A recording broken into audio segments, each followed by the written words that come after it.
In Poland, the army announced that the country seeks to strengthen its level of participation in NATO exercises.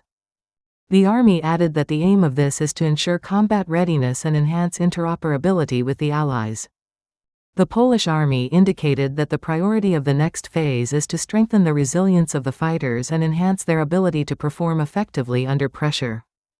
For its part, NATO stated that a number of veterans from the Ukrainian army are sharing their expertise in operating drones with the alliance forces stationed in Poland.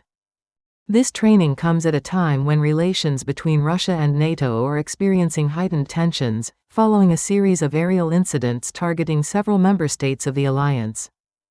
For its part, the Polish police announced that a specialized unit carried out a joint exercise in the city of Nowy Targ in the south of the country, with the aim of strengthening coordination and improving response in emergency situations.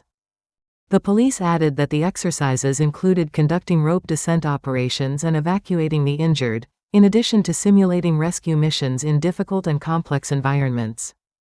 This training comes at a time when Poland is witnessing heightened security alert following a series of incidents related to its airspace. Joining us now from Warsaw is AlJazeera correspondent Tamer Al-Samadi. Tamer, in light of the tension Poland is witnessing, what are the main details mentioned in the statements of the army and the police? Indeed, there is increasing talk in Warsaw about the escalation of tension between Russia, NATO, and Poland, as well as a state of alert and security preparedness. The state of alert continues without interruption, as the Polish army maintains its preparations and precautionary measures around the clock. Internal exercises specific to the Polish army are currently being conducted, along with other exercises in which the Allies are participating. Continuous NATO exercises are currently taking place in Poland, with the participation of American and British forces, in addition to several forces from other Allied countries. The Polish army stated this morning that lessons must be learned from the ongoing war in Ukraine, and that its experiences should be utilized in developing areas of military training. The army pointed to an increase in the number of fighters, particularly among the reserve forces and volunteers, noting that thousands of volunteers have joined the training grounds. The Minister of Defense also made statements about the establishment of new centers to train fighters joining the army in operating drones, particularly in the fields of surveillance and reconnaissance. He also touched on the Ukrainian experience, emphasizing the need to learn from its lessons, stressing that time is running out for everyone, and that the forces must remain at the highest levels of readiness and preparedness.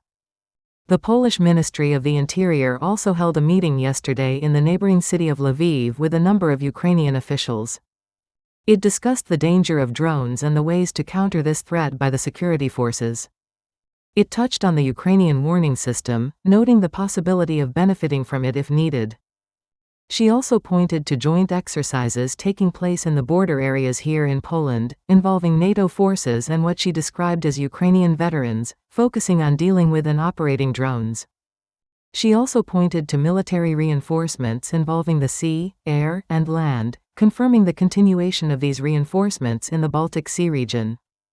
The Polish government also addressed an agreement that includes 4 alliance countries alongside Poland, Estonia, Latvia, and Lithuania, aimed at protecting infrastructure areas and energy production facilities.